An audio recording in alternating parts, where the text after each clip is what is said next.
In the sleepy village of King's Abbot, a shocking murder rocks the Grand Fernley Park. Wealthy Roger Ackroyd is found stabbed. A blackmail letter revealing dark secrets missing from his desk. Enter Hercule Poirot, the brilliant detective, unraveling a web of lies spun by those closest to the victim family, friends, and a trusted doctor. As clues mount, from a mysterious ring to a staged window, the truth lies hidden in plain sight. Who betrayed Roger?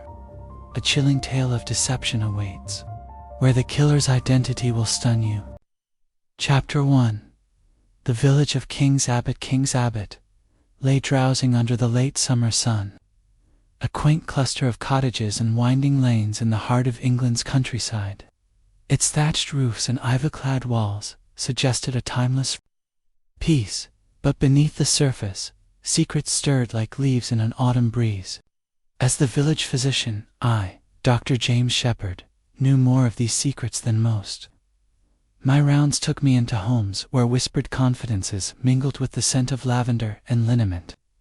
I was privy to the aches of body and soul, though I prided myself on discretion or necessary virtue in a place where gossip was currency. My sister, Caroline, was less restrained. She presided over our modest home with the zeal of a general, her sharp ears attuned to every rumor.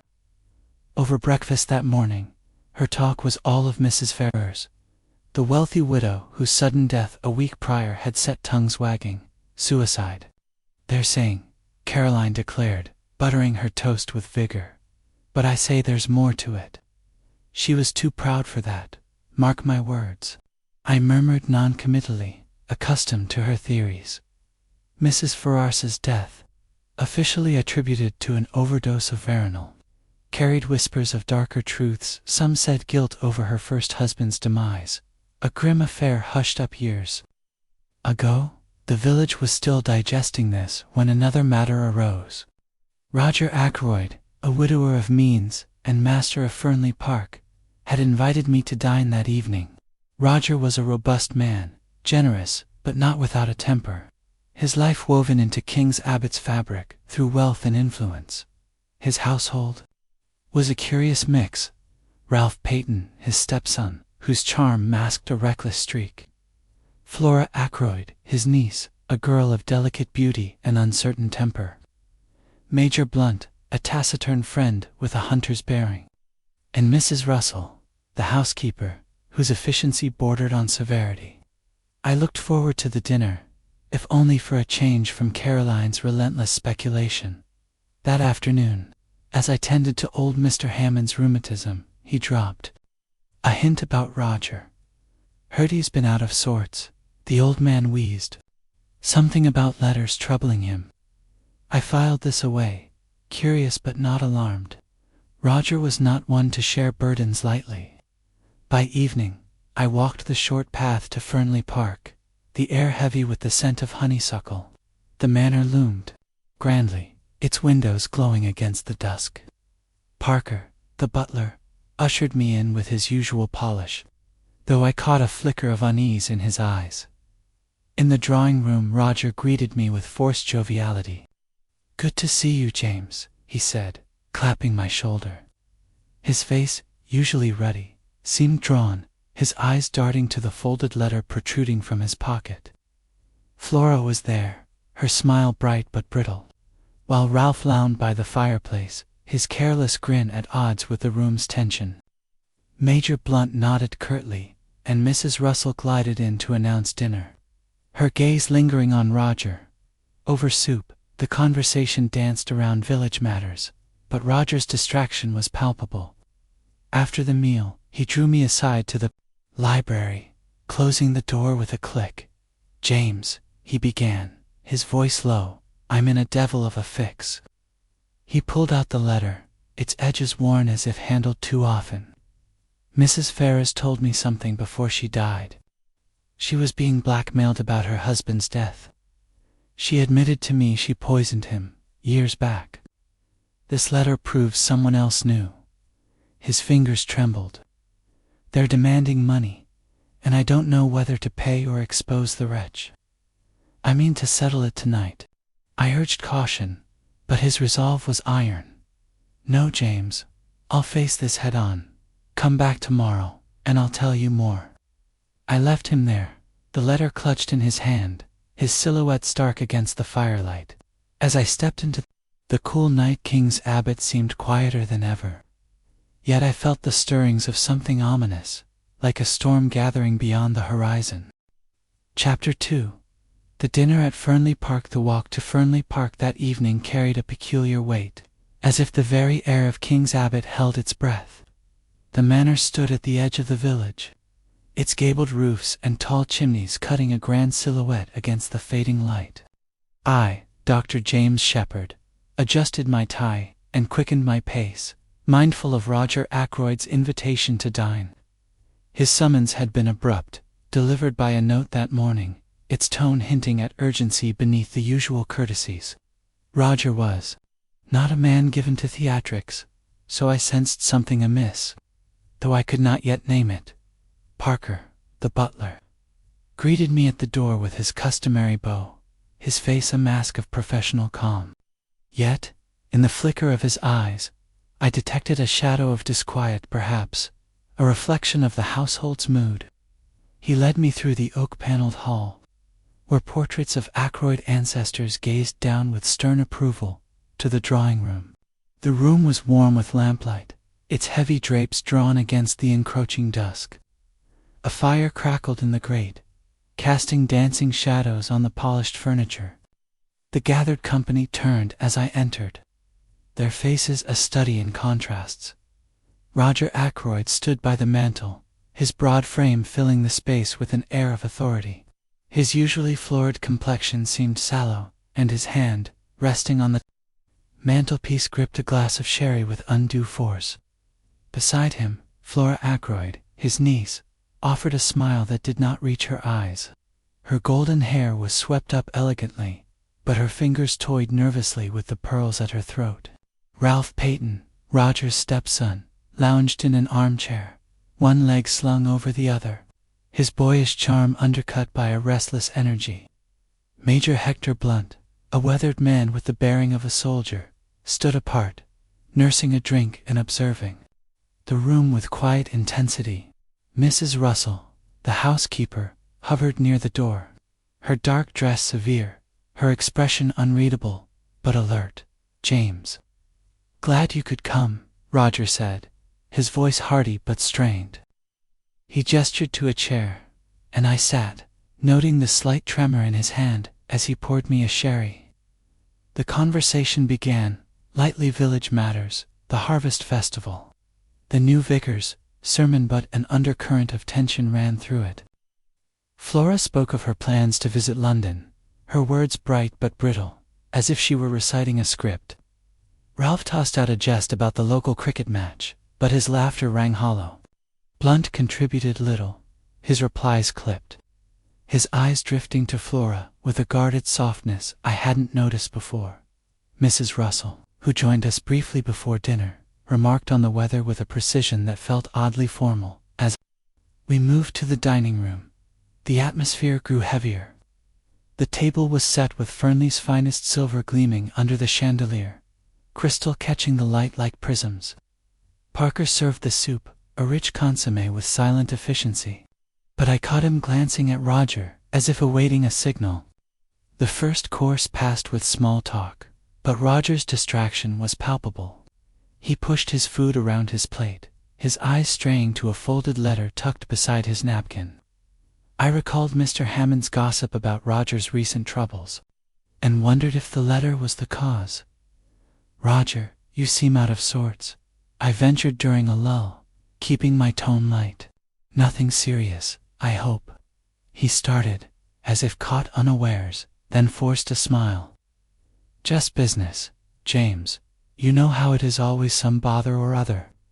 His words were dismissive, but his glance at the letter betrayed him. Flora, seated across from me, leaned forward, her voice soft but probing. "Uncle Roger, you've been so quiet lately. Is it the factory accounts again?" Her concern seemed genuine, but there was a flicker of something else, curiosity perhaps, or unease.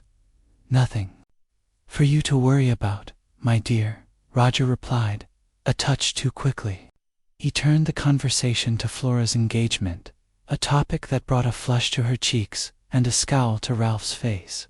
Ralph and Flora, I knew, were secretly betrothed, a fact Roger had confided in me weeks ago. The village whispered of Ralph's debts and reckless habits, and I wondered if Roger's approval of the match was wavering. Major Blunt broke his silence, his voice low and measured. Young Peyton's been scarce lately. Off to London again, I suppose. His tone was neutral, but Ralph's jaw tightened. Been around, Blunt, Ralph said, his grin sharp. Not everyone's glued to King's Abbot like you. The barb landed, and Blunt's eyes narrowed, though he said nothing more. Mrs. Russell, who had returned to oversee the main course roast lamb with rosemary, interjected smoothly. Mr. Peyton's been helping with the estate's accounts, haven't you, sir? Her deference was impeccable, but her eyes lingered on Ralph, as if measuring him. I found her presence oddly commanding for a housekeeper, her movements precise, her gaze keen. As the meal progressed, I noticed small details that pricked my physician's instincts. Roger's hand shook slightly as he cut his meat, a sign of strain or perhaps something more. Flora's laughter, when it came, was too high-pitched, and she glanced at Roger as if seeking reassurance. Ralph drank more wine than was wise, his banter growing careless. Blunt, by contrast, was a study in restraint, his attention shifting between Flora and Roger with a quiet intensity. Mrs. Russell, though she left to supervise the kitchen, seemed to linger in the room's periphery, her shadow cast long by the candlelight. After dessert, a delicate lemon tart, Roger rose, signaling the end of the meal. James, a word, if you don't mind, he said, his voice low. The others moved to the drawing room, their voices fading as Roger led me to his study, a room of dark wood and leather-bound books. He closed the door, and the click of the latch felt final, like the ceiling of a vault. James, he began, pacing before the fire, I need your advice. You're a steady sort, and I trust you. He pulled the letter from his pocket, its edges creased from handling. This came yesterday. It's about Mrs. Ferrars. I raised an eyebrow, recalling Caroline's gossip. Mrs. Ferrars. What's this about? He hesitated, then spoke in a rush. She told me something before she died. A confession, you might say. Her first husband, Dashley Ferrars, didn't die of drink, as everyone thought. She poisoned him, slowly, with arsenic. She was desperate. He was a brute, but still. His voice faltered, and he thrust the letter at me. Read it. I unfolded the paper, my hand steady, despite the shock. The letter was typed, its tone cold and precise. Mr. Ackroyd, I know what Mrs. Ferrars did. She confessed to you, didn't she? Murder is a heavy secret. Pay £500 by Friday, or the village will know. Instructions to follow. No signature, no address, only a chilling certainty. I looked at Roger, whose face was ashen. Blackmail, I said softly. Who could know such a thing? That's just it, he said, his voice hoarse. She swore she told no one but me, but someone's been watching, listening. I can't let her name be dragged through the mud, James, but I won't be bled dry either. I mean to find this coward tonight, confront them. I urged caution, my mind racing. Roger, this is dangerous. Go to the police, or at least wait. You don't know who you're dealing with. No police, he said firmly. Not yet. I'll handle this myself. I've a mind to call their bluff, see who crawls out of the woodwork. His eyes burned with resolve, but there was fear there too, a fear I'd never seen in him before. We rejoined the others briefly, but the mood in the drawing room had soured. Flora sat at the piano, picking out a halting tune, while Ralph and Blunt stood by the window, their voices low and tense.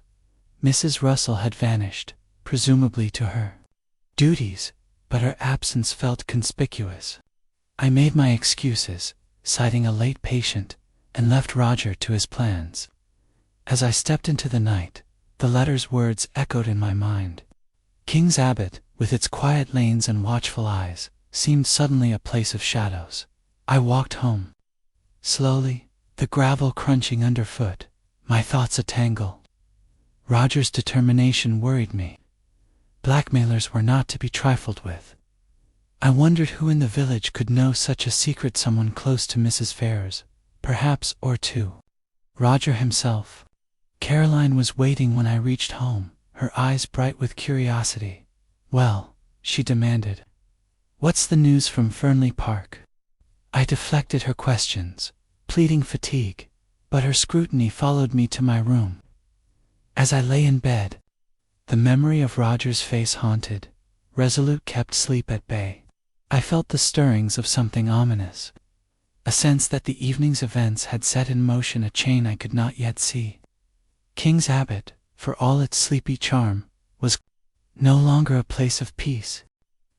Chapter 3. The night of the murder. The night air of King's Abbot was cool and sharp as I walked home from Fernley Park, the memory of Roger Ackroyd's troubled face lingering like a persistent fog. My watch showed just past 9 o'clock, and the village lay hushed, its cottages dark, save for the occasional glow of a lamp. My own house was quiet, Caroline having retired early, her usual inquisitiveness momentarily stilled. I sat in my study, intending to review patient notes, but my thoughts kept drifting to Roger's predicament, the blackmail letter, its cold menace, and his reckless resolve to confront the unknown tormentor. I told myself it was his affair, yet a physician's instinct, honed by years of diagnosing unseen ailments, nagged at me. Something was amiss, though I could not name it. At 10:30, the telephone's shrill ring shattered the silence. I answered, expecting a patient's emergency, but Parker's voice, taut with alarm, came through. "Dr. Shepherd, come quickly to Fernley Park. It's Mr. Ackroyd, he's been stabbed. He's dead." The line went silent before I could question him. I grabbed my coat and medical bag, my heart pounding, and hurried out into the night. The short walk to Fernley felt endless, the village's stillness now oppressive, as if it conspired to hide some terrible truth. Fernley Park's gates loomed ahead, the manor's windows blazing with light. Parker met me at the door, his face pale, his usual composure frayed. "In the study, sir," he stammered, leading me through the hall. The household was in disarray. Flora Ackroyd stood in the drawing-room doorway, her face ashen, her hands clutching a handkerchief. Major Blunt was beside her, his arm steadying her, though his own expression was grim. Mrs. Russell emerged from the kitchen passage, her eyes wide but her voice steady as she asked, "Is it true, doctor?" I nodded curtly, following Parker to the study. The room was much as I'd left it an hour earlier, yet utterly changed. Roger Ackroyd sat slumped in his leather armchair by the fire, his head tilted back, a silver dagger protruding from his neck. Blood stained his shirt front, a dark pool spreading across the Persian rug. His eyes, open and unseeing, held a final flicker of surprise. I approached, my training overriding shock, and checked for a pulse. None. The body was still warm, death recent. The blackmail letter, which I'd seen him clutch earlier, was gone from the desk. A window stood open, its curtains swaying in the night breeze, suggesting an intruder's escape. Yet the gravel path outside showed no clear footprints, only a faint smear of mud near the sill. I turned to Parker, who hovered by the door. "When did you find him?" My voice sounded steady, though my hands trembled as I closed my bag. "Just before I called you, sir," he replied. I heard a noise, a thud. Perhaps Anne came to check. The door was locked, but I used my key. I found him, like this. His gaze darted to the body, then away. "Locked?" I asked sharply. "From the inside." "Yes, sir." I had to turn the key to enter. His words were precise, but his fingers fidgeted with his cuff. Flora's voice broke the silence, high and trembling. "Uncle Roger, how could this happen?" She stepped into the room, Blunt close behind, and gasped at the sight.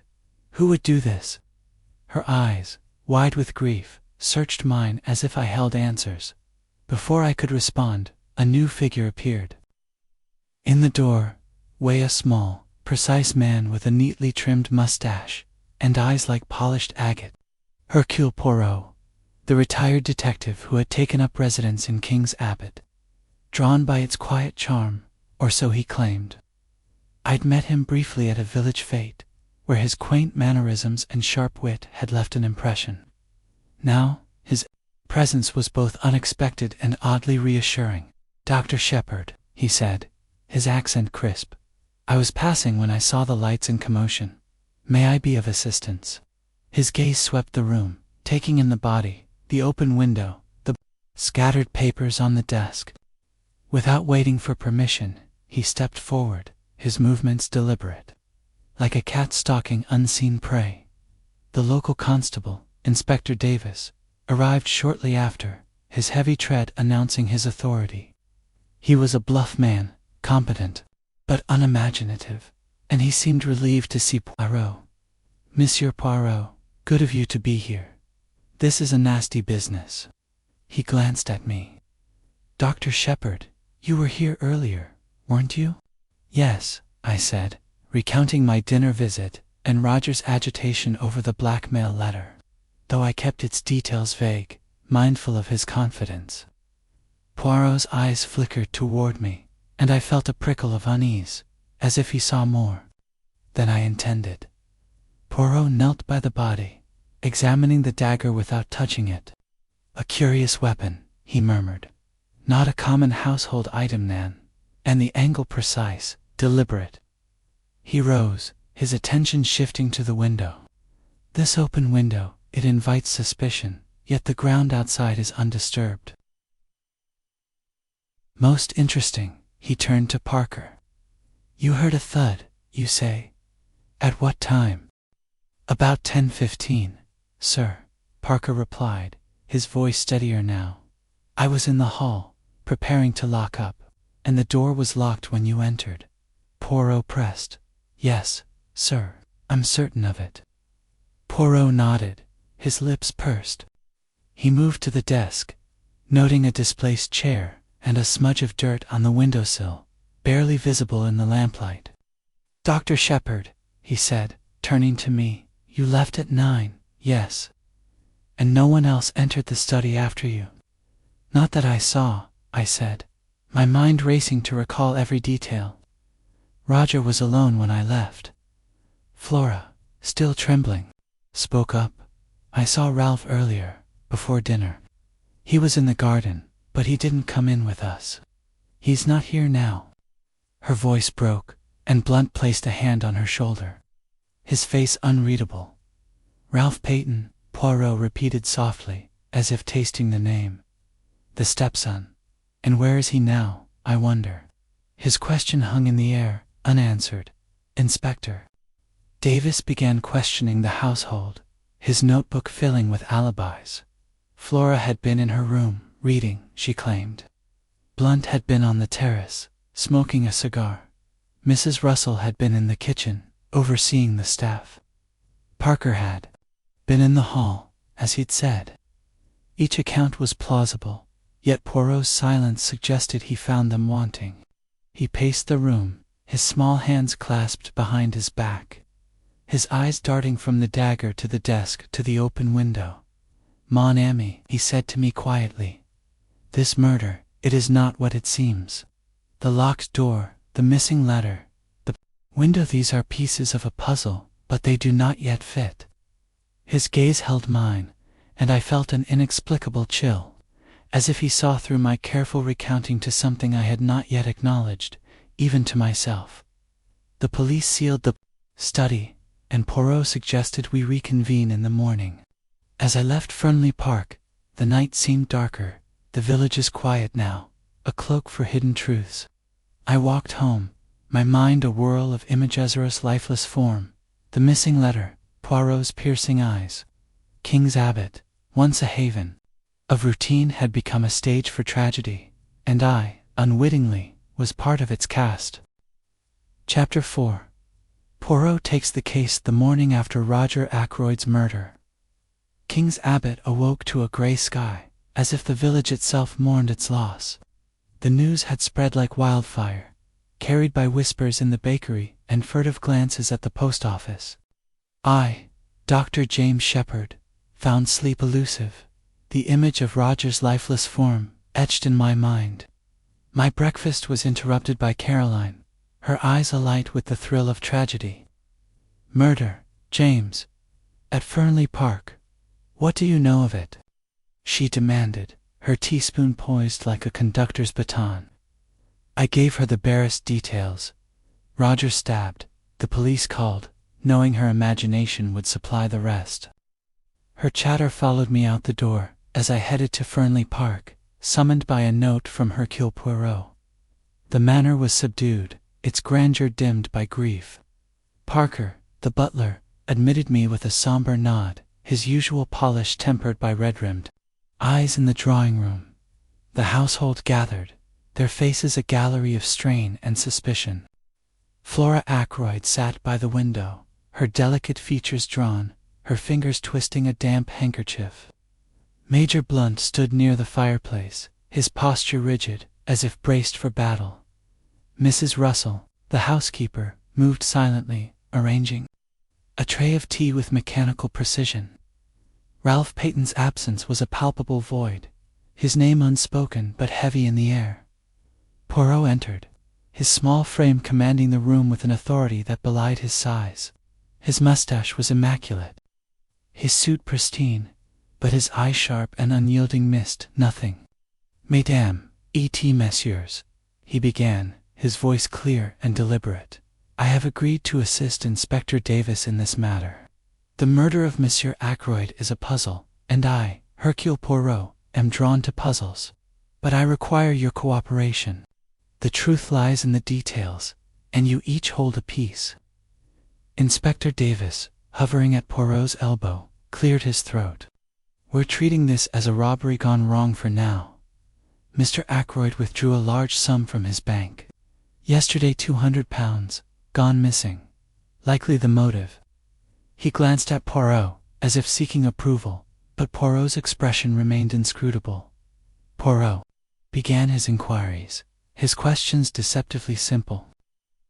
"Monsieur Parker, you were in the hall at 10:15, yes? Did you see anyone approach the study?" Parker straightened, his voice steady but cautious. "No, sir. I was checking the front door, as I do each night. The house was quiet until I heard the thud. And you, Mademoiselle Flora?" Poirot turned to her, his tone gentle but probing. "You were in your room, reading, I understand." Flora nodded, her voice barely above a whisper. "Yes, I was upstairs. I didn't hear anything until Parker's shout." Her eyes darted to Blunt, who gave a slight nod, as if in encouragement.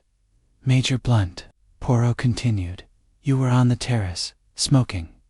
Did you see anyone near the study window?" Blunt's jaw tightened, his reply clipped. "It was dark. I saw no one, but I wasn't looking toward the house. My attention was elsewhere." His gaze flickered to Flora, a fleeting softness betraying his usual reserve. Mrs. Russell, when questioned, confirmed she was in the kitchen, instructing the maids. "The staff were finishing their duties," she said, her tone crisp. "I heard nothing unusual until the commotion began." Poirot paced slowly, his hands clasped behind his back. "And yet a man is dead, a letter is missing, and a window stands open. Most curious." He paused by the study door, which had been unsealed for his inspection. We followed him inside, the room now a silent witness to violence. The dagger had been removed by the police, but the bloodstain on the rug remained, a stark reminder of the night's horror. Poirot examined the desk, noting a locked drawer, its key still in place. "This was forced open," he murmured, pointing to faint scratches. But not recently. Perhaps another secret. He moved to the chair where Roger had died, now slightly askew. This chair, he said. It is not as it was. Someone moved it, perhaps to stage the scene. His eyes scanned the windowsill, where the smudge of mud caught his attention. And this, too deliberate to be accidental. The footprints outside, they are vague, Nan, as if meant to mislead. I felt a stir of unease, recalling my own presence in the room the previous evening. The letter Roger showed me, I offered. It mentioned Mrs. Ferrars's secret. Could the killer have taken it to protect themselves? Poirot's gaze fixed on me, sharp as a blade. Indeed, doctor. The letter is key, but why take it and leave the body? Why lock the door, yet open the window? These are not the actions of a common thief. His words hung in the air, and I sensed he was testing us, watching for a falter. Flora broke the silence, her voice trembling. What about Ralph? He's gone, and everyone's saying. She trailed off, tears welling. Blunt stepped closer, his hand hovering as if to comfort her, but he stopped short. Oui, Monsieur Peyton, Poirot said softly. His absence is most convenient for suspicion. But I do not chase shadows. We must look closer. He turned to me again. Dr. Shepherd, you are a man of observation. You saw Monsieur Ackroyd at 9, yes. Describe his state. I recounted. The evening as precisely as I could. Roger's agitation, the letter, his determination to confront the blackmailer. I omitted nothing, or so I thought, though Poirot's nod was curiously neutral. You are most helpful, doctor, he said, but his tone carried a weight I could not decipher. As we left the study, Caroline's voice echoed in my mind, her earlier gossip about Ralph's debts and his secret engagement to Flora. I mentioned this to Poirot privately, thinking it relevant. The village talks, I said. They say Ralph owed money, and Roger was reconsidering his inheritance. Poirot's eyes gleamed. Gossip, mon ami, is like the wind, it carries truth and chaff alike. We shall sift it. He dismissed the others, keeping me back. You will assist me, yes. Your knowledge of King's Abbot is invaluable.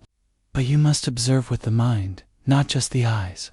I agreed, flattered yet unsettled. As we parted, Poirot's words lingered. The truth, Dr. Shepherd, lies in what is not said. I returned home, the village's familiar lanes now alien, as if every shadow hid a motive. Caroline pounced with questions, but I deflected, my thoughts consumed by Poirot's scrutiny and the puzzle of Roger's death. The study's locked door, the missing letter, the open window, they formed a pattern I could not yet grasp. And I sensed Poirot was already steps ahead, his little gray cells weaving connections I could only guess at. Chapter 5. The Blackmail Letter. The days following Roger Ackroyd's murder cast a pall over King's Abbot. The village's usual hum subdued by whispers of violence and betrayal.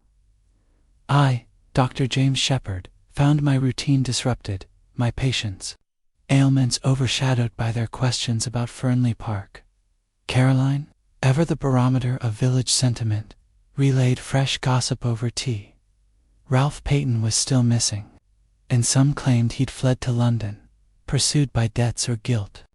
I listened with half an ear, my thoughts tethered to Hercule Poirot's investigation. He had sent word to meet him at Fernley Park that morning, his note hinting at progress in unraveling the little puzzle of Roger's death. At Fernley, the manor's grandeur felt hollow, its halls echoing with the absence of its master.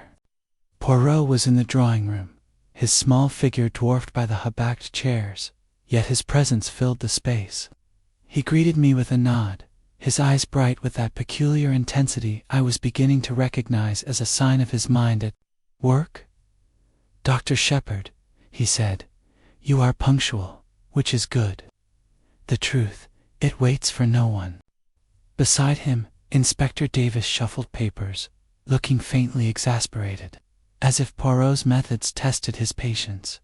Poirot began by reconstructing the blackmail letter's contents, piecing together what I had shared from my last conversation with Roger. The letter, it spoke of Mrs. Ferrars's crime, her poisoning of her husband, he said, his voice precise. It demanded money, yes, but it also revealed knowledge, intimate knowledge. This suggests the blackmailer was close to her, or to Monsieur Ackroyd. Or perhaps, he added, his gaze flickering to me, someone who listens well. I felt a twinge of unease but dismissed it as fatigue. He turned to the household, who had gathered at his request. Flora Ackroyd sat pale and composed, though her hands betrayed her, twisting a lace cuff. Major Blunt stood by the window, his face unreadable, his pipe unlit. Mrs. Russell, ever the efficient housekeeper, poured tea with a steady hand, but her eyes darted to Poirot, as if gauging his intent.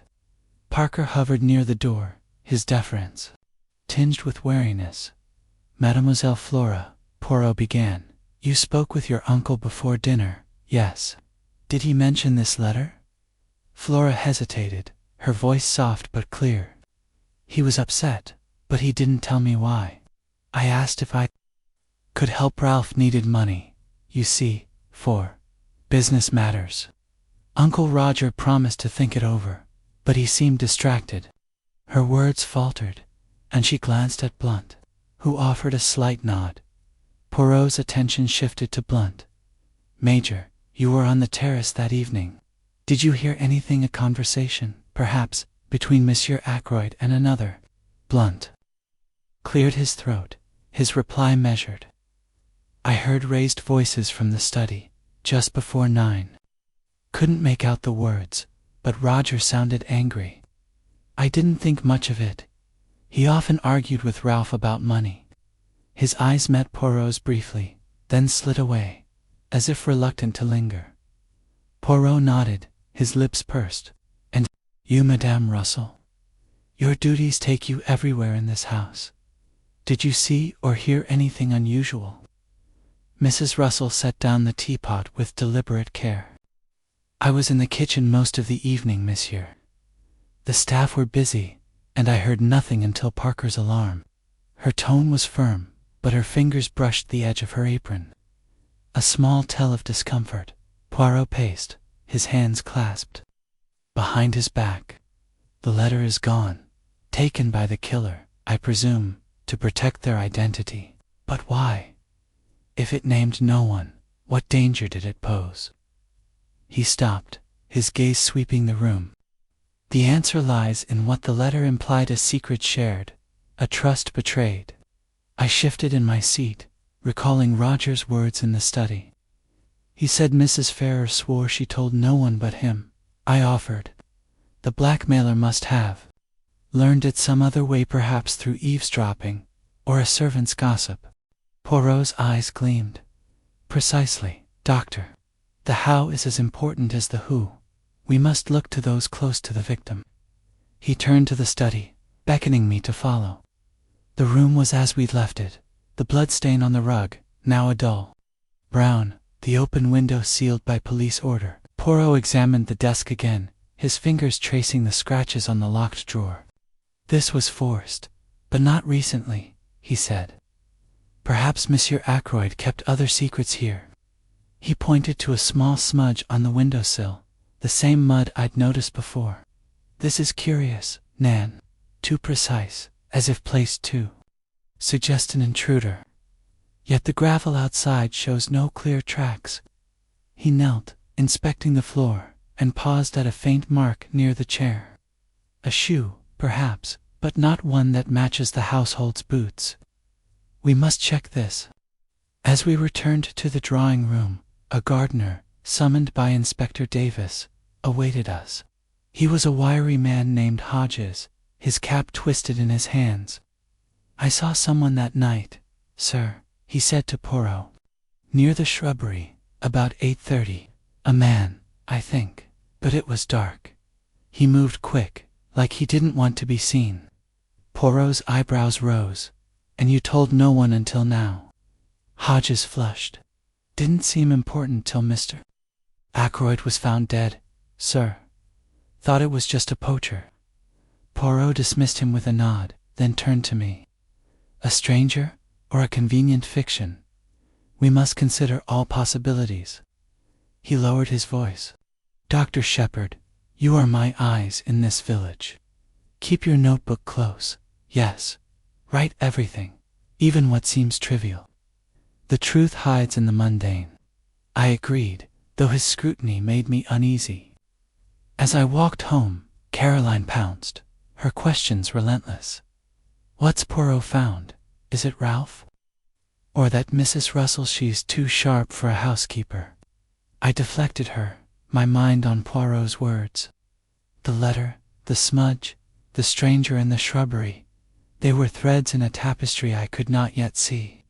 But Poirot's certainty, his quiet probing suggested he was already weaving them together, and I felt an odd mix of admiration and apprehension. King's Abbot was no longer the village I knew. It was a chessboard, and Poirot was moving the pieces with unnerving precision. Chapter 6. The Disappearance of Ralph Peyton, the Shadow of Roger. Ackroyd's murder grew longer with each passing day. In King's Abbot, the village's quiet lanes, now alive with suspicion. I, Dr. James Shepherd, felt the weight of it in my patience. Guarded glances and Caroline's ceaseless theories, which ranged from vengeful strangers to disgruntled servants.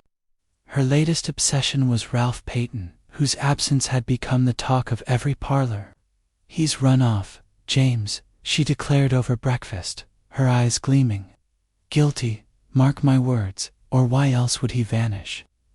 I murmured something. Non-committal, my thoughts on Hercule Poirot's latest summons to Fernley Park, where he promised a step closer to the truth. The manor was a somber shell of its former self, its windows dulled by the persistent drizzle.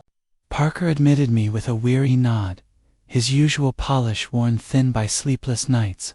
In the drawing-room, Poirot stood by the fireplace, his small frame radiating purpose. Inspector Davis was absent, called away to another case, leaving Poirot to steer the investigation alone. Flora Ackroyd sat on a settee, her face pale but composed, her hands folded tightly in her lap. Major Blunt leaned against the wall, his pipe unlit, his eyes fixed on some distant point. Mrs. Russell moved silently, adjusting a vase with unnecessary precision, her presence a quiet force in the room. Monsieur Shepherd. Poirot greeted, his voice crisp. You are punctual, as always. We have news, Nan. The police have found something of interest. He produced a pair of muddy boots, their soles caked with earth, and set them on a cloth-covered table. These belonged to Monsieur Ralph Peyton, found in a ditch near the village, not far from Fernley Park.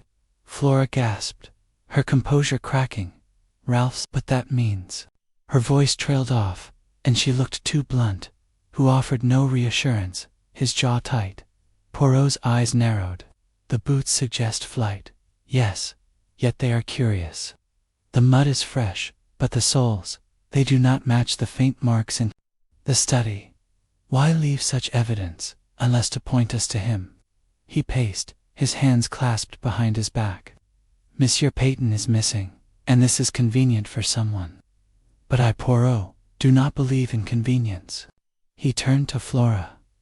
Mademoiselle, you last saw your cousin in the garden, before dinner. What was his mood? Flora hesitated, her fingers twisting a ring on her hand. He was restless. He said he needed to speak with Uncle Roger, but he didn't join us for dinner. I thought he'd gone to the village, perhaps to the Three Boars. Her voice trembled, and I recalled the village inn, where Ralph often lingered, drowning debts in ale.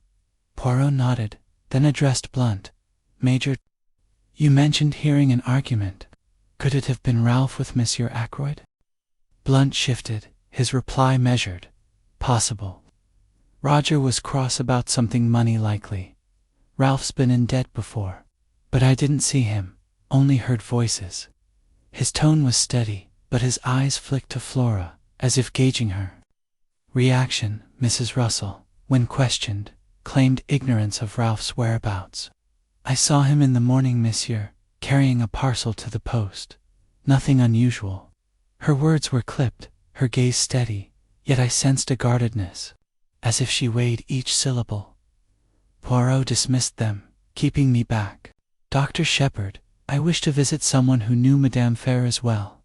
Her maid, Elsie, may hold a key to this blackmail. He proposed we go at once, and I agreed, curious to see his methods unfold. Elsie lived in a small cottage at the village's edge, her face lined with years of service. She welcomed us warily, her hands smoothing her apron as she spoke.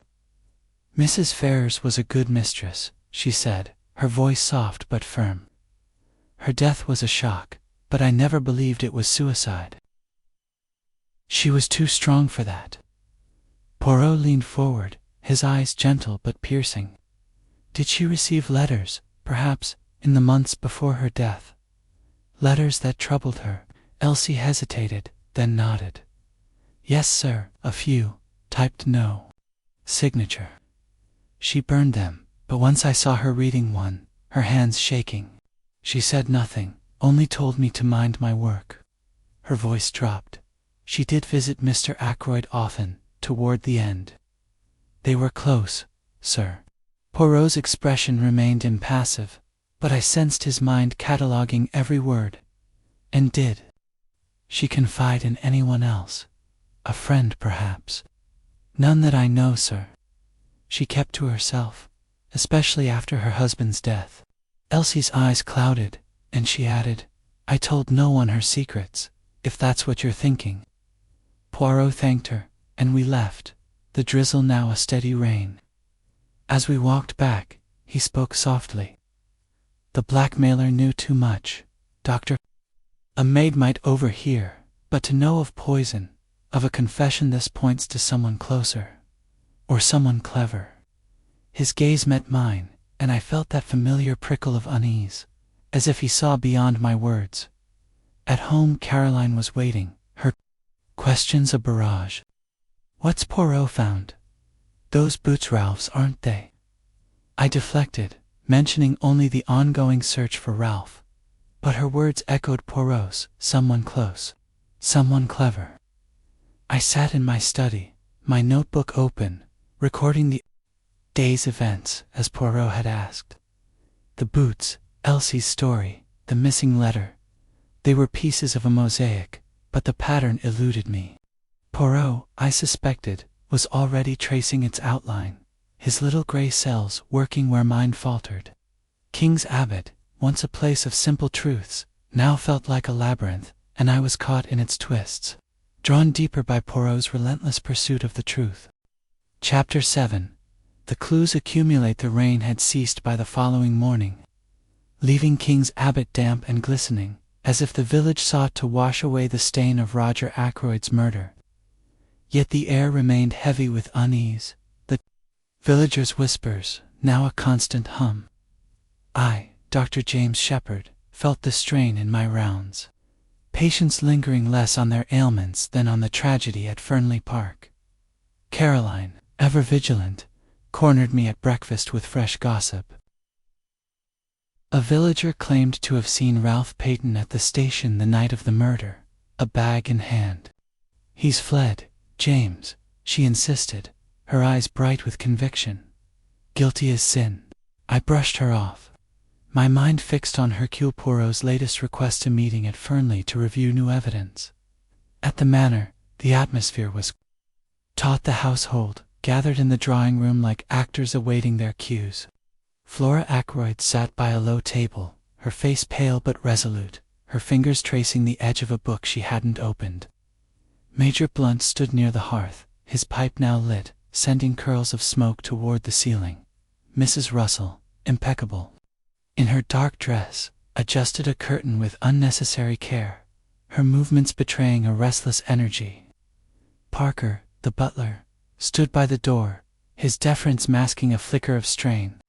Poirot entered with his usual precision, his eyes sweeping the room as if reading a map only he could see. Mesdames et messieurs, he began, his voice clear and commanding. We are here to untangle the threads of this crime, the murder. of Monsieur Ackroyd is no simple act of violence, it is a performance, staged with care. Let us examine the props. He produced a small evidence bag, revealing a gold ring inscribed with the initials RF. This was found beneath the desk in the study. It suggests, perhaps, Ralph Patten or Madame But why was it left behind? Flora's breath caught, her hand flying to her mouth. Ralph's. But he never wore a ring like that. Her eyes darted to Blunt, who frowned, his pipe momentarily forgotten. Poirot continued, holding up a scrap. A fabric, no larger than a postage stamp, its edges frayed. This was caught on the windowsill. It matches no clothing in the household. It is silk, of fine quality. A clue, or another distraction. His gaze lingered on Mrs. Russell, who met it with a cool stare, her hands still. He turned to the study, beckoning us to follow. The room felt colder now, the blood stain on the rug a mute witness to the crime. Poirot pointed to the clock on the mantel. Its hands stopped at 10:15. This was tampered with, he said. The mechanism shows signs of force. The killer wished us to believe the murder occurred at that time. Why? He paced, his small hands clasped behind his back. The locked door, the open window, the missing letter, these are deliberate choices, meant to mislead. He turned to Parker, his tone sharp. You received a telephone call, you say, summoning Dr. Shepherd back to Fernley. Yet you deny making it. Who then used the telephone? Parker stiffened, his voice steady but strained. I swear, sir, it wasn't me. I was in the hall, as I said. The call must have come from elsewhere in the house or outside. His eyes flicked to the others, as if seeking an ally. Poirot's gaze shifted to me, and I felt that familiar prickle of scrutiny. Dr. Shepherd, you received this call at 10:30, yes. Described the voice. I hesitated, recalling the moment. It was Parker's voice, or so I thought. He sounded urgent, said Roger was dead. I didn't question it, just came at once. My words felt inadequate under Poirot's stare, as if he heard something I did not. He nodded slowly. A voice imitated, perhaps, or a lie. We must consider all possibilities. He addressed the group. Each of you was in this house when the murder occurred. Each of you had opportunity. The motive, that is what we seek. Now, Flora spoke up, her voice trembling but defiant. You can't think one of us did this. It was an outsider, someone who knew about the letter, who wanted Uncle Roger's money. Her eyes filled with tears, and Blunt moved closer, his hand hovering as if to comfort her, though he stopped short. Poirot's expression softened, but his voice remained firm. Mademoiselle, I think nothing yet. I observe. The ring, the fabric, the clock, these are facts, and facts do not lie. People, however, do. His words hung in the air, and I sensed a shift in the room, a tightening of nerves. As we dispersed, Poirot kept me back. Dr. Shepherd, you are my chronicler, yes. Your notebook captures the details, but I urge you to look deeper. What is not said, what is hidden, that is where the truth lies. He handed me a small sketch he'd made of the study, marking the chair's position, the smudge on the windowsill, the clock. Study this, mon ami. The scene was arranged, but for whose benefit? I returned home, the sketch burning in my pocket. Caroline was waiting, her questions a relentless tide. What's Poirot found now? That ring, whose is it? I deflected, mentioning only the ongoing search for Ralph. But her words stirred my unease. The ring, the fabric, the stopped clock, they were pieces of a puzzle. But Poirot's insistence on what was not said gnawed at me. I opened my notebook, adding the day's observations, each word feeling like a step deeper into a maze. King's Abbot was no longer a haven. It was a stage, and Poirot was directing a drama whose ending I could not predict. Chapter 8. The Hidden Motive. The drizzle had returned to King's Abbot, cloaking the village in a mist that seemed to mirror the fog of suspicion enveloping its residents. I, Dr. James Shepherd, felt the weight of Roger Ackroyd's murder in every sidelong glance from my patients, their questions veiled but pointed. Caroline, relentless as ever, pounced on me at luncheon with fresh theories, her latest fixated on Mrs. Russell's secretive air. "She knows more than she lets on, James," she insisted, slicing her bread with vigor. "A housekeeper doesn't move like she owns the place unless she's hiding something." I deflected her, my mind on Hercule Poirot's summons too firmly. Park, where he promised to illuminate the shadows of the case. The Manor's drawing room was a study in tension when I arrived, the air thick with unspoken accusations. Flora Ackroyd sat near the window, her face drawn, her fingers tracing the edge of a silver locket. Major Blunt stood by the hearth, his pipe cold, his eyes fixed on Flora with a quiet intensity that spoke of more than friendship. Mrs. Russell moved with her usual precision, arranging a vase of late roses, but her glances toward Poirot were sharp, as if measuring an adversary. Parker, stationed by the door, seemed diminished, his deference strained by the weight of scrutiny. Poirot entered with his characteristic precision, his small frame radiating authority. "Mesdames et messieurs," he began, his voice clear and deliberate, "we are close to the heart of this mystery. The murder of Monsieur Ackroyd was no act of impulse, it was calculated, driven by a motive we have yet to uncover. Let us consider what we know."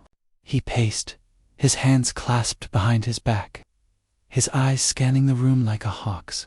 He began with motives, his questions cutting through the room's unease. "Mademoiselle Flora, your uncle's fortune is substantial. As his niece, you stand to gain?" "Yes." "And your engagement to Monsieur Patten, did Monsieur Ackroyd approve?" Flora flushed, her voice steady but strained. He had reservations. Ralph's debts worried him, but he promised to help us. I didn't need his money. Monsieur Poirot, I loved my uncle." Her eyes glistened, and Blunt shifted, his jaw tightening as if to speak, but he held back. Poirot turned to Blunt. "Major, you are a man of few words, but your eyes betray you. You care for Mademoiselle Flora Nan. Did you resent Monsieur Ackroyd's control over her future?" Blunt's face darkened, his reply clipped. "I respected Roger. He was a friend. My feelings for Flora are my own, and I'd never harm him for it." His words were firm, but his hand gripped the mantel, betraying a flicker of unease. Mrs. Russell was next, her posture rigid as Poirot addressed her. "Madame, you borrowed money from Monsieur Ackroyd, did you not? A significant sum, I am told." Her eyes narrowed, but she answered coolly, "Yes, for a family matter. He was generous, and I repaid him promptly. I had no reason to wish him harm." Her tone was defiant, but her fingers brushed her apron, a small tell of nerves. Poirot nodded, his expression unreadable. And yet, someone in this house so close to it knew of the blackmail letter and acted to silence it. The motive is hidden, but it is here, among us. He turned to me, his gaze piercing. "Dr. Shepherd, you were the last to see Monsieur Ackroyd alive, save the killer. Your account is meticulous, yet I wonder what did you not see?" I felt a jolt, his words stirring in unease.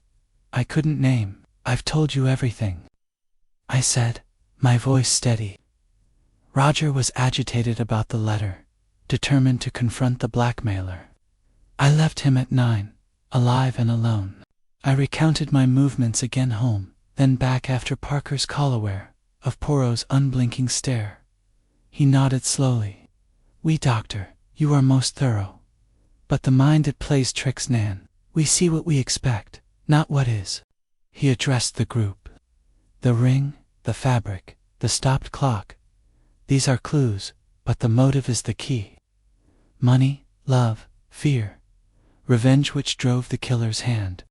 As we moved to the study for another inspection, Poirot paused by the desk, his fingers tracing the scratches on the locked drawer. "This was opened before the murder," he said softly. "Perhaps it held more than the letter. Secrets, they are like shadows, they follow their owner." He examined the windowsill again, the smudge of mud, now a faint trace. "This was placed, I think, to suggest an outsider.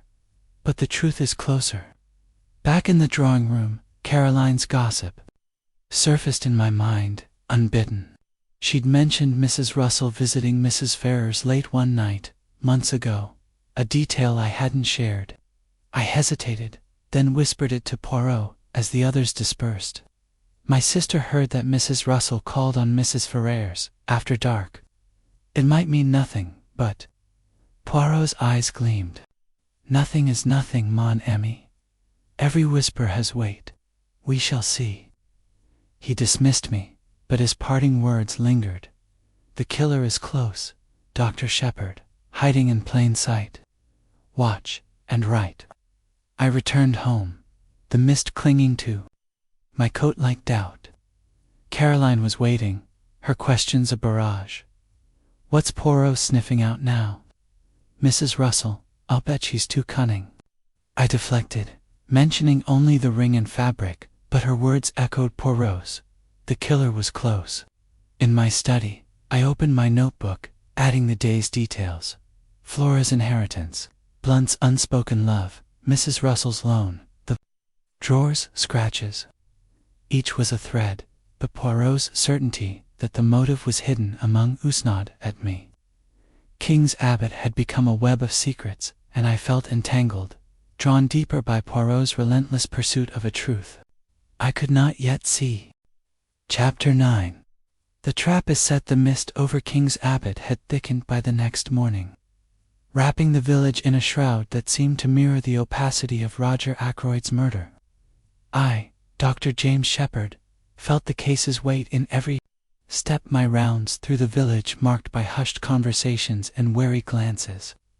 Caroline, as ever, was a fount of speculation, her breakfast chatter fixated on Major Blunt's reticence. "He's hiding something, James," she declared, her knife scraping butter with emphasis. "A man doesn't watch a girl like Flora that way unless he's got secrets." I nodded absently, my thoughts on Hercule Poirot's latest summons to Fernley Park, where he promised to tighten the net around the killer. At the manor, the drawing room was a tableau of strained civility. Flora Ackroyd sat by the window, her locket now clutched tightly, her eyes red-rimmed but resolute. Major Blunt stood near the hearth, his pipe abandoned, his posture tense as if braced for a blow. Mrs. Russell moved with her usual precision, rearranging cushions with a focus that felt like avoidance. Parker lingered by the door, his face pale, his hands clasped to still their tremor. Poirot entered, his small frame radiating a quiet intensity, his mustache immaculate as ever, his eyes like twin beacons searching a fog-bound coast. "Madam, messieurs," he began, his voice cutting through the room's unease, "we are at a crossroads. The murder of Monsieur Ackroyd is a puzzle, but the pieces are falling into place. Today, we test the truth." He produced a penknife from his pocket, its handle polished ebony, and placed it on the table. "This was found in the study, overlooked by the police. I ask each of you to handle it, to see if it stirs a memory." He passed it first to Flora, who took it gingerly, her fingers trembling. "I've never seen it," she said, her voice barely audible, and handed it back quickly. Blunt took it next, his grip firm, his face impassive. "Not mine," he said curtly, returning it. Mrs. Russell hesitated, her eyes narrowing as she turned the knife over, then set it down with a faint clink.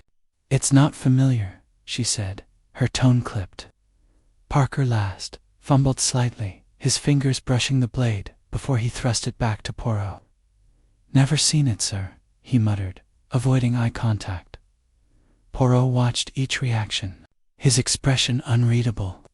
"Mercy," he said, pocketing the knife. "The smallest gesture reveals much."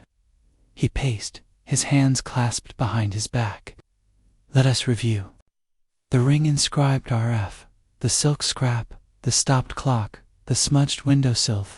These are not accidents, they are the killer's script, written to deceive. But I, Poirot, am not so easily misled. He turned to the study, beckoning us to follow. The room felt oppressive, its air stale despite the sealed window. Poirot pointed to the desk, where the locked drawers, scratches gleamed faintly. This was opened before the murder, perhaps to hide another secret. And the telephone call to Dr. Shepherd. Someone wished him to find the body, to set the stage. His gaze swept the group, lingering on me. Doctor, your account is precise, yet I wonder why were you chosen as the audience? I felt a chill, his words stirring an unease I couldn't name. I was Roger's friend, I said, my voice steady. The call came to my house, it made sense. But Poirot's eyes held mine, as if peeling back layers I hadn't acknowledged. He produced a small envelope, its edge singed, and held it up. This was found in a hidden compartment in the desk, overlooked until now. It is the envelope of the blackmail letter, bearing traces of a rare ink Prussian blue, not common in King's Abbot. He paused, his gaze shifting to Mrs. Russell. Madame, you keep the household accounts. Do you use such ink? Her face remained impassive, but her voice was sharp. No, monsieur. I use standard black ink. You're welcome to check my ledgers. Her defiance was cool, but her hand smoothed her apron, a fleeting sign of strain. Poirot nodded, then turned to me. Dr. Shepherd, your sister, Mademoiselle Caroline, is observant. She provided me with a sample of your ink Prussian blue, from your study. Curious Nan. My heart lurched, but I kept my expression neutral, aware of the eyes on me. A coincidence, I said quickly. It's not uncommon for a doctor to use distinctive ink for records. But my words felt hollow, and Poirot's slight smile was unnerving. He addressed the group. The killer is among us, hiding behind alibis and clues. The telephone call, the envelope, the mud smudge, these point to someone who knows this house system. House, someone who knows its secrets. But who? His voice was soft, almost musing, but his eyes were sharp, pinning each of us in turn. Flora's voice broke the silence, trembling but defiant. You're saying one of us did it? That's absurd. It was an outsider, someone after the money. Her locket fell from her fingers, clattering to the floor, and Blunt retrieved it, his face softening as he handed it back. Poirot's expression was unreadable. Mademoiselle, the money is a distraction. The letter was the key, and it was taken to protect a deeper secret. The killer is close to run. His words hung heavy, and I felt a prickle of dread, as if he were circling closer to an unseen truth. As we dispersed, Poirot pulled me aside, his voice low. Dr. Shepherd, your notebook is invaluable, but your eyes must see beyond the surface. The killer staged this crime for you to witness why. His gaze was unrelenting, and I felt exposed, though I could not say why.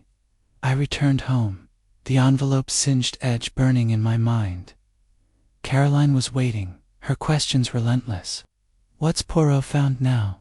That ink cures James.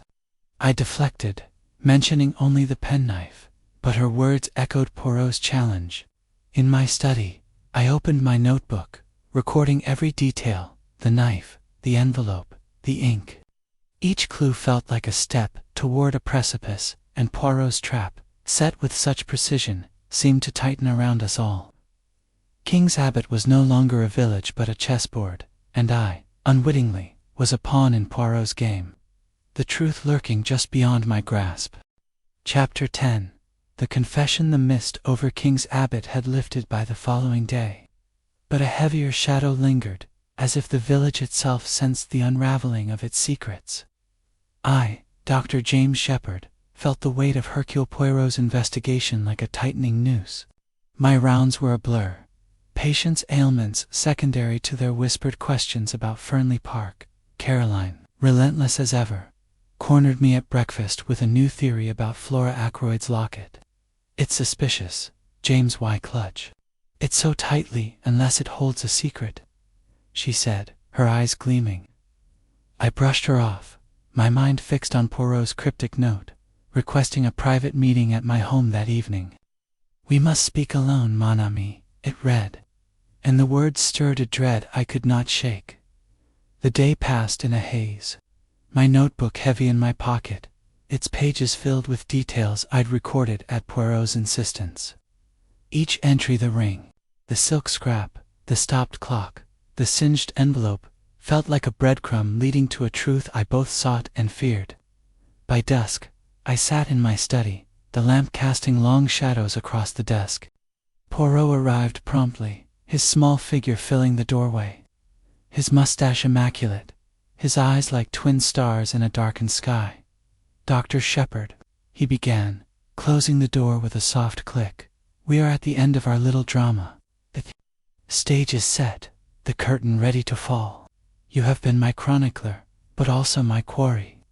His voice was calm, almost gentle, but its weight pressed against me, undeniable. I forced a smile, my heart racing. Quarry, Monsieur Poirot. I've done nothing but help every detail, every word, written as you asked. My voice sounded steady, but my hands gripped the arms of my chair. He nodded, seating himself across from me, his hands folded neatly. Your notebook is most thorough. Too thorough, perhaps. The truth, it hides in the details you chose to record and those you did not. He leaned forward, his gaze unrelenting. Let us review, mon ami. The blackmail letter, taken from the study. The telephone call, luring you back to Fernley.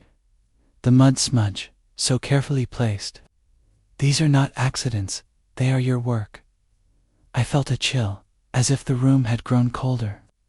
You're mistaken, I said, my voice tight. I was Roger's friend. I found him dead, as I told you. Poirot's smile was faint, almost sad. Nan, doctor, you were more than his friend, you were his blackmailer. You learned of Mrs. Ferrars's crime during a medical visit, years ago, did you not? A confidence shared in weakness, perhaps. You used it, demanding money to keep silent. When she died, you turned to Monsieur Ackroyd, who knew her secret. But he would not yield, he threatened to expose you. My mouth was dry, but I shook my head. This is absurd. You have no proof. Poirot raised a hand, silencing me. Proof? It is in your own words, doctor, your notebook, so precise, records every detail except one. You never mentioned your own movements in the study, the moment you lingered by the desk. The envelope, with its Prussian blue ink, matches your supply.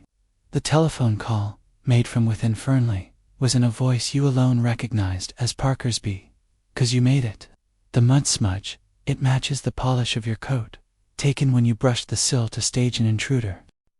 I felt the walls closing in, his words a trap sprung with merciless precision. You're guessing, I said, but my voice faltered, and I knew he saw it. Double quotes, Nan. I do not guess, he said softly, I observe. The chair moved slightly, bore a faint mark of your shoe. The clock, stopped at 10:15, was set by you to confuse the time of death. You stabbed Monsieur Ackroyd, took the letter, and locked the door, leaving the window open to suggest flight. You called yourself, knowing you would return to discover the body, your alibi secured by your own narrative. I stared at him, my mind racing for an escape, but there was none. His eyes held mine, not with triumph, but with a quiet sorrow. Why, doctor, money, yes, but there is more. A fear of ruin, perhaps, a need to control. The truth broke free, a flood I could no longer stem. It was her, I whispered, my voice hoarse, Mrs. Ferrars. She confessed to Meersonic, slow and deliberate, for her husband. I saw a chance, a way out of debts. She paid, but when she died, Roger was next. He wouldn't pay. He was going to the police. I had no choice. The words spilled out. A confession I hadn't meant to give. I stabbed him, took the letter, set the scene. I thought I could outwit you. Poirot nodded, his face grave. You nearly did, mon ami. Your narrative was clever, but the truth, it always leaves a trace. The ink, the smudge, your own precision, they betrayed you. He rose, his voice soft but firm. Write this, doctor. Write your confession, as you have written all else. It is the only justice you can offer now. I took up my pen, the notebook open before me, and began to write, the words flowing like blood from a wound. Roger's death, my blackmail, the staged scene, each detail sealed my fate. Poirot watched in silence, his presence a quiet judgment. When I finished, he took the pages, his touch careful, as if handling something fragile. You have done what is right, he said. The police will come, but your story will speak for you. He left me then, the door closing softly behind him. Alone, I sat in the dim study, the weight of my actions crushing. King's Abbot, once my refuge, was now my prison, its lanes and secrets closing around me. Poirot's trap had been flawless, his little gray cells unerring. I had narrated my own doom, and as I stared at the notebook, I knew there was no turning back. Chapter 11. The aftermath. A confession I penned in my study left me hollow, as if the ink had drained the last of my resolve. King's Abbot, bathed in the pale morning light of July 13, 2025, seemed a different place, a village stripped of its veneer of innocence. I, Dr. James Shepherd, sat alone, the weight of my actions pressing against the silence. Hercule Poirot's departure the previous evening had been quiet, his final words a directive to await the police. The truth is out, doctor, he had said, his voice carrying neither triumph nor pity. Now, you must face it. My notebook, once a tool of observation, now lay closed, its pages a testament to my downfall. Caroline was unaware of the storm that had broken within me. She bustled into the dining room, her usual barrage of questions stilled by my haggard appearance. James, you look dreadful, she said, her eyes narrowing. What's happened at Fernley? Has Poirot found the killer? I could not meet her gaze, murmuring something about needing rest. Her curiosity, usually insatiable, faltered at my tone, and she retreated, leaving me to my thoughts. By midday, Inspector Davis arrived, his heavy tread announcing his purpose. Poirot had sent him my confession, and his face, usually bluff, was grim. Dr. Shepherd, he said, producing the notebook, this is a serious matter. You'll need to come with me. His voice was formal, but his eyes held a flicker of disbelief, as if the village doctor's fall was beyond his reckoning. I nodded, offering no resistance, and followed him to the police car waiting outside. The villagers, gathered in small knots, watched in silence, their whispers stilled by the sight of me in custody. At the station, the formalities were swift. My confession was read aloud, each word a hammer blow, blackmailing Mrs. Ferrars, turning to Roger Ackroyd, the murder, the staged scene. I confirmed it all, my voice steady despite the chaos within. Davis asked few questions, his manner subdued, as if the puzzle's solution brought no satisfaction. You fooled us all, doctor, he said quietly. Even Poirot had to work for this one. As I sat in the holding cell, my thoughts drifted to Fernley Park. Flora, I learned later, had collapsed upon hearing the truth. Her grief for Roger compounded by betrayal. Major Blunt, ever stoic, had taken charge, shielding her from the village's prying eyes. Mrs. Russell, I was told, had left Fernley, her departure abrupt and unexplained, though Poirot later hinted she knew more of Mrs. Ferrars's secrets than she'd admitted. Parker, shaken but loyal, remained at the manor, tending to its empty halls. Ralph Peyton, found in London, was cleared of suspicion, his debts a red herring in Poirot's meticulous unraveling. I requested a final meeting with Poirot, and he came that afternoon, his small figure incongruous in the stark cell. "Monsieur Shepherd," he said, seating himself, "you have played your part to the end. Why do you wish to see me?" "To understand," I said, my voice low. "How did you know?" "From the start, you watched me." "Why?" He leaned back, his eyes thoughtful. "It was your precision, doctor. Your account was too perfect, too complete. A man in shock does not note every detail, the angle of a chair, the exact words of a call. You narrated as one who knew the script." He paused, his voice softening. "The ink, the smudge, the call, these were small errors, but to Poirot they were beacons. You wrote your own confession, day by day." I nodded, the weight of his words settling over me and the others. "Flora, blunt, they're innocent. He said. Their secrets were of the heart, not of murder. Mademoiselle Flora loved her cousin, but her loyalty was to her uncle. Major Blunt's affection for her was true, but harmless. Madame Russell, she knew of the blackmail, perhaps, but did not act. You alone carried the burden." He rose, his gaze steady. "You have given the truth, doctor. That is your redemption. Use the time you have left wisely." With that, he left, his footsteps fading down the corridor. The cell was cold, but my mind was clear. I took up a pen, provided by the guard, and began to write again, not for Poirot, but for myself. The village Fernley, the murder, they were no longer a mystery, but a mirror, reflecting my choices and their cost. King's Abbot would move on, its gossip fading, its wounds healing. But one, James Shepherd, would remain its cautionary tale. A man undone by his own hand, caught in the trap of Hercule Poirot's unerring mind. Chapter 12. The curtain falls. The cell in King's Abbot's small police station was a stark contrast to the warm familiarity of my former life. Its bare walls and iron bars seemed to echo the finality of my confession. I, Dr. James Shepherd, sat alone, the scratch of my pen the only sound as I wrote these final pages, compelled by a need to close the narrative I had so unwittingly begun. The village outside continued its rhythm, carts rattling, voices calling, but it felt distant, as if I were already a ghost in the place I once called home. Hercule Poirot's trap had closed, and I, the architect of my own ruin, could only reflect on the endgame.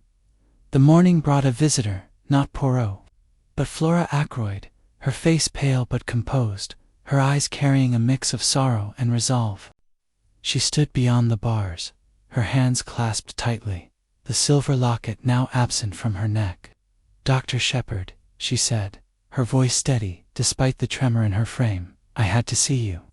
To understand why." I set down my pen, meeting her gaze. "Flora, I'm sorry for Roger, for you. It was greed, fear, a moment of madness that grew into a trap I couldn't escape." My words felt inadequate, but she nodded, as if seeking closure rather than excuses. "You were our friend," she said softly. "Uncle trusted you. I trusted you." Her voice broke, and she turned away, leaving me with the weight of her words. I learned later, through Inspector Davis, that she and Major Blunt were planning to leave King's Abbot, seeking a fresh start away from the manor's ghosts. Ralph Peyton, cleared of suspicion, had returned to face his debts. His engagement to Flora now uncertain, but his freedom restored by afternoon. Caroline arrived, her usual vivacity subdued. She stood outside the cell, her eyes searching mine, as if hoping to find the brother she knew. "James," she whispered, "how could you? All this time, writing in that notebook, and it was you." Her voice held no accusation, only a quiet grief that cut deeper than any rebuke. "I didn't see it myself," I said, my voice low. "Not until Poirot showed me. I thought I could control it, Mrs. Ferrars, Roger, the money, But I was wrong.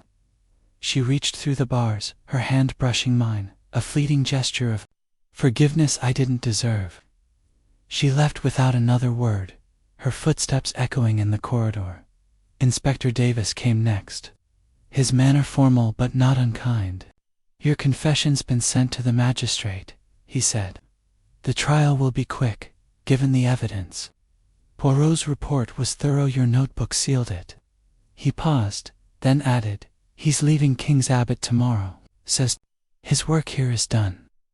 I nodded, unsurprised. Poirot had unraveled the puzzle, his little gray cells exposing what I thought hidden. The ring, the silk scrap, the stopped clock, the Prussian blue ink, each clue, a thread he'd woven into my undoing. I asked Davis to send for him one last time, needing to face the man who had seen through me. Poirot arrived at dusk, his small figure framed by the cell's dim light. "Monsieur Shepherd," he said, his voice calm, "you wish to speak again." "Why?" "To thank you," I said, surprising myself. "You saw what I couldn't or wouldn't. You gave Roger justice, even if it cost me everything." My voice was steady, though my hands trembled on the notebook. He inclined his head, his eyes thoughtful. "Justice is not my aim, doctor, but truth. You hit it well, but the truth, it always speaks, in the end. Your notebook was your voice, and I listened." He paused, then added, "You have written the final act. Let it be your piece." He left, his footsteps fading, and I was alone again. I opened my notebook, its pages nearly full, and wrote this last chapter. The blackmail, the murder, the staged scene, they were my choices, born of desperation and hubris. King's Abbot would heal, its gossip fading into new tales. But I would remain its shadow, a cautionary figure etched in its memory. As I set down my pen, the cell seemed less confining, the weight of truth a strange relief. The curtain had fallen on my story, and Poirot, the master director, had ensured every player took their bow. I closed the notebook, ready to face what came next, knowing the village, and I, would never be the same.